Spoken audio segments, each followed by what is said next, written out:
When grocery prices climbed for the third year in a row, I stopped complaining and started calculating. I tracked every dollar I spent on produce, every trip to the store, every item in my cart. After 12 months of growing specific crops chosen not for taste or tradition, but purely for economic return, my grocery bill dropped by 80%. Not a typo.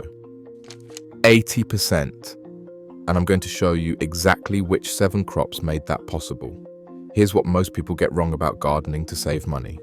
They plant whatever looks good at the nursery. Tomatoes because everyone grows tomatoes. Peppers because they're colorful. Herbs because they're easy. Then they spend the whole season watering, weeding, and fertilizing, and at the end of the year, they've saved maybe $50. That's not recession-proofing. That's an expensive hobby. The crops that actually slash your grocery bill aren't the prettiest or the most popular. They're the ones that produce the most pounds per square foot, store the longest without electricity, cost the most at the store relative to how cheap they are to grow, and give you seeds to replant forever. When you optimize for those 4 factors instead of aesthetics, everything changes. If you're watching this, you already feel the squeeze. Inflation isn't transitory. Grocery prices aren't coming back down. And every financial expert telling you to cut back on lattes is ignoring the real problem. Food costs are consuming a bigger percentage of your income every single year, and the trend isn't reversing. So here's the deal. Hit subscribe to Recession Roots right now, because while most people keep absorbing price increases and hoping things improve, you're going to learn the exact crops that took my annual grocery spending from over $6,000 down to under $1,200. These 7 crops work in growing zones 4 through 8. They're chosen because the math works, period. Let's start with number 7. Number 7, garlic, the crop with the highest dollar-for-dollar return. Most people buy garlic without thinking. A few bulbs for a couple dollars, no big deal. But here's what those people don't realize. Grocery store garlic is mostly imported, treated with chemicals to prevent sprouting, and the price keeps creeping up. 5 years ago, you paid 80 cents a bulb. Now it's pushing $2 for anything decent. Organic garlic runs $4 to $5 a bulb at farmers markets. Here's the math that changed everything for me. 1 bulb of garlic contains 8 to 12 cloves. Each clove you plant becomes a new bulb. So 1 bulb becomes 10, 10 become 100, 100 become 1,000. You buy garlic exactly once and you never buy it again for the rest of your life. That's not an exaggeration. That's how garlic works. But here's what makes garlic specifically recession-proof. It improves your soil while it grows. Garlic is allelopathic, meaning it releases compounds that suppress weeds and deter pests. Plant garlic in a bed for 3 years, and that bed becomes cleaner and more productive. You're not adding inputs, you're reducing them. The crop is working for you. Growing garlic is nearly impossible to mess up. In fall, about 4 to 6 weeks before the ground freezes, break apart your bulbs and plant individual cloves, pointy end up, 2 inches deep, 6 inches apart. Mulch heavily with straw or leaves. Ignore it all winter. In spring, green shoots emerge. By midsummer, when lower leaves start browning, you harvest. Cure the bulbs in a dry, shaded spot for 2 weeks, and they store for 6 to 8 months without refrigeration. My first year, I planted 50 cloves that cost me about $15. I harvested 50 bulbs containing over 500 cloves. At store prices, that's roughly $100 worth of garlic from a $15 investment. Year 2, I planted 200 cloves from my own harvest. Cost $0. Return $400 worth of garlic. The math keeps compounding every single year. Number 6, potatoes. The calorie king that multiplies like savings in a high-yield account. Potatoes are boring. Everyone knows potatoes, but most people don't understand the economics that make potatoes the foundation of any serious recession garden. Here's the math. 100 square feet of potatoes produces 100 to 200 pounds of food. At current grocery prices of about 60 cents per pound for conventional and $2 for organic, that's $60 to $400 worth of food from a space the size of a parking spot. The seed potatoes to plant that space cost about $20. Even at the conservative end, you're tripling your money. At the organic comparison, you're getting a 20-to-1 return. But here's what makes potatoes genuinely recession-proof. You never buy seed potatoes again after year 1. You save your best potatoes from each harvest, store them over winter, cut them into seed pieces in spring, and plant them. 1 potato becomes 10, 10 become 100. The multiplication is exponential, and the cost after year 1 is 0. I tracked my potato economics for 3 years. Year 1, spent $32 on seed potatoes, harvested £170 worth, approximately $120 at organic prices. Year 2, spent 0 on seed potatoes, harvested £210 worth, approximately $160. Year 3, spent 0, harvested over £300 worth, approximately $240. Over 3 years, a $32 investment returned over $500 in food. That's the kind of math that actually moves the needle on a grocery bill. Growing potatoes is forgiving. Plant seed pieces 4 inches deep, 12 inches apart after last frost. Hill soil around stems as they grow. Harvest when plants die back. Cure 2 weeks in the dark before storage. They keep 4 to 6 months in a cool basement. Number 5. Winter squash, the crop that replaces your entire produce aisle from October through March. Here's something most gardeners miss entirely. Winter squash isn't a summer crop you eat in fall. It's a storage crop that feeds you all winter when nothing else is growing and grocery prices for fresh produce peak. The economics are remarkable. 1 winter squash plant produces 4 to 6 squash averaging £3 each. That's 12 to 18 pounds of food per plant. A 10-foot row with 5 plants yields 60 to 90 pounds. At grocery store prices of $1.50 to $2 per pound, that's $90 to $180 worth of food from seeds that cost $3. But storage is where winter squash becomes recession-proof. Properly cured butternut, acorn, and Hubbard squash last 4 to 6 months at room temperature. No refrigeration, no canning, no freezing. You harvest in September and eat fresh, nutritious food through February. During exactly the months when grocery store produce is most expensive and lowest quality, you're eating from your own supply. I calculated my winter squash savings last year. I grew 12 plants from saved seeds, cost 0, harvested over 200 pounds of squash. At an average store price of $1.75 per pound, that's $350 worth of food.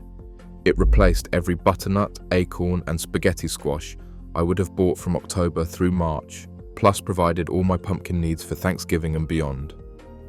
Growing winter squash takes space, but not effort. Use the mound method for drainage. Train vines up trellises or fences to save ground space. Harvest when stems start drying and skins resist puncture from your fingernail. Cure in the sun for 10 days to harden skins, then store in a cool, dry place. Seed saving is automatic. 1 squash contains enough seeds for next year's entire crop. Scoop them out, rinse, dry for a week, and store. You never buy winter squash seeds again. Number 4. Dry beans. The protein crop that costs pennies to grow and dollars to buy. Protein is the most expensive part of most grocery bills. Meat, cheese, eggs, they add up fast. Dry beans are the recession gardener's answer.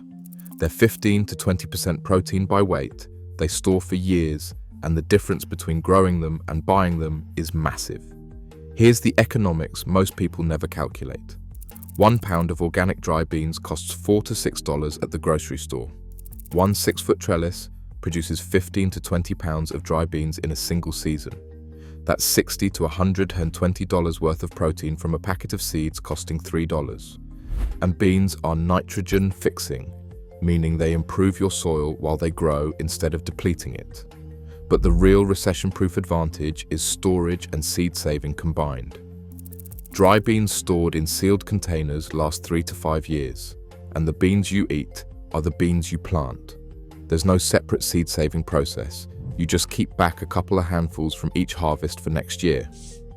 Your protein supply becomes completely self-sustaining.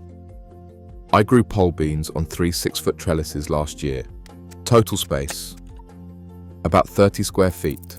Total harvest, 47 pounds of dried beans. At organic prices, that's over $200 worth of protein that cost me essentially nothing since I planted saved seeds from the previous year.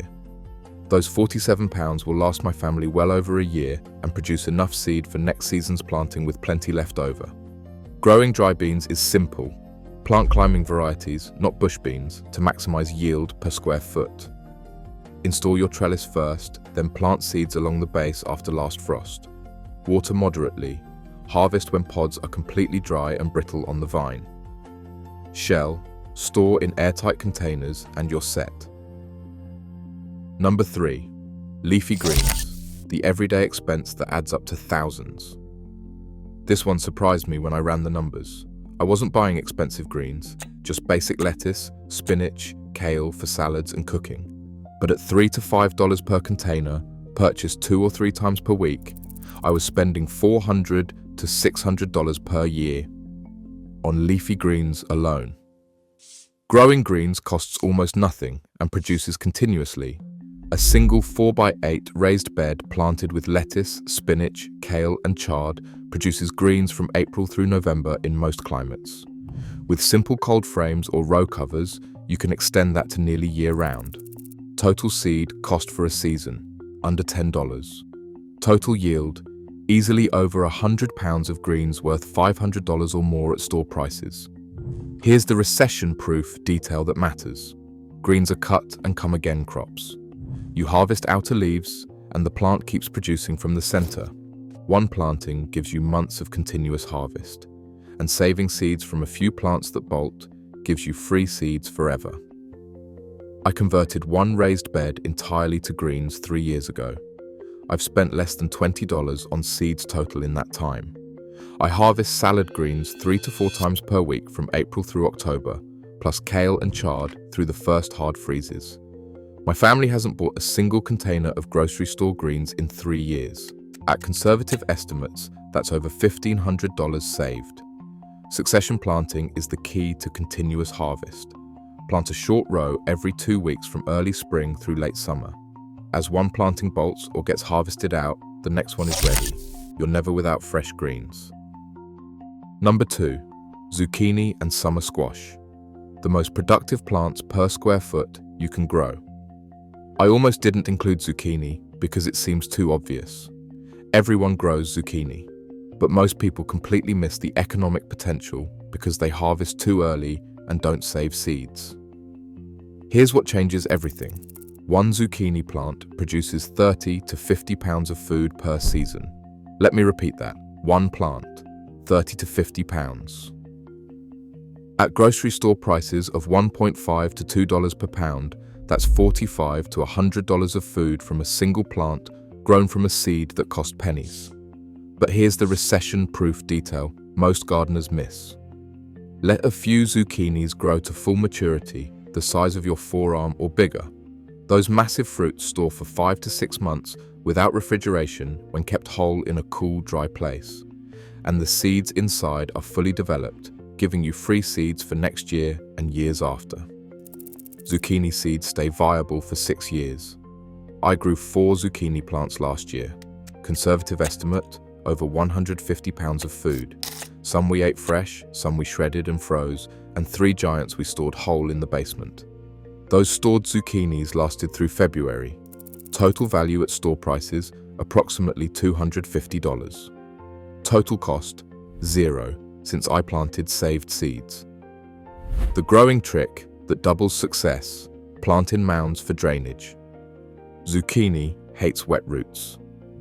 A 12-inch mound keeps water flowing away from the stem and prevents the rot that kills most plants. Number 1. Herbs. The highest dollar per square foot return in any garden. Most people don't think of herbs as money-saving crops. They're garnishes, extras, nice-to-haves. But when I calculated the actual economics, herbs turned out to be the single most valuable thing I grow relative to space used. Here's why. Fresh herbs at the grocery store cost $2 to $4 for a tiny plastic container that wilts in a week. One basil plant produces 3 to 4 pounds of leaves over a season and costs less than $1 from seed. One rosemary plant, once established, produces for years, replacing hundreds of dollars of store-bought herbs over its lifetime. Mint, chives, oregano, and thyme are perennials that come back every year with zero replanting. I tracked herb purchases before I started growing them. Between basil, cilantro, parsley, rosemary, thyme, oregano, and mint, I was spending $15 to $20 per month. That's $180 to $240 per year on herbs. Now I spend zero. The space required is minimal. A 4x4 bed ETE grows enough herbs for a family with plenty left to dry for winter. Windowsill containers work for apartments. The return per square foot is higher than any other crop. Here's the perennial advantage that makes herbs recession-proof. Plant rosemary, thyme, oregano, chives, and mint once, and they produce for 5 to 20 years. No replanting, no seed buying, no annual costs. You're harvesting free food indefinitely from a one-time investment.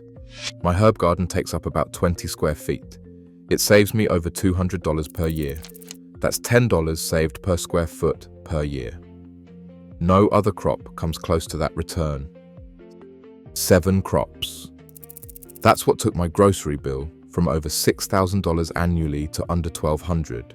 Garlic that multiplies itself, potatoes that pay back 20-fold, winter squash that feeds you when store prices peak, beans that provide protein for pennies, greens that replace 3 years of purchases for $20 in seeds, zucchini that overwhelms you with abundance, and herbs that return $10 per square foot every single year.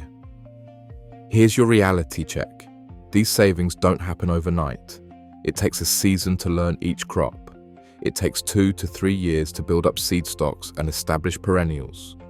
The families who will have food security during the next recession are the ones planting now, not the ones who wait until grocery prices double again. The math is simple. Every dollar you spend on seeds this spring saves you $10 to $20 at the grocery store this fall. Every seed you save this year eliminates that cost forever. The gap between what you spend and what you save widens every single season. What crop would save you the most money? Drop a comment and let the Recession Roots community know what you're growing to cut your grocery bill. And if you're serious about food security that actually shows up in your bank account, hit subscribe. This channel isn't about hobby gardening, it's about building systems that pay you back while everyone else keeps bleeding money at the checkout line.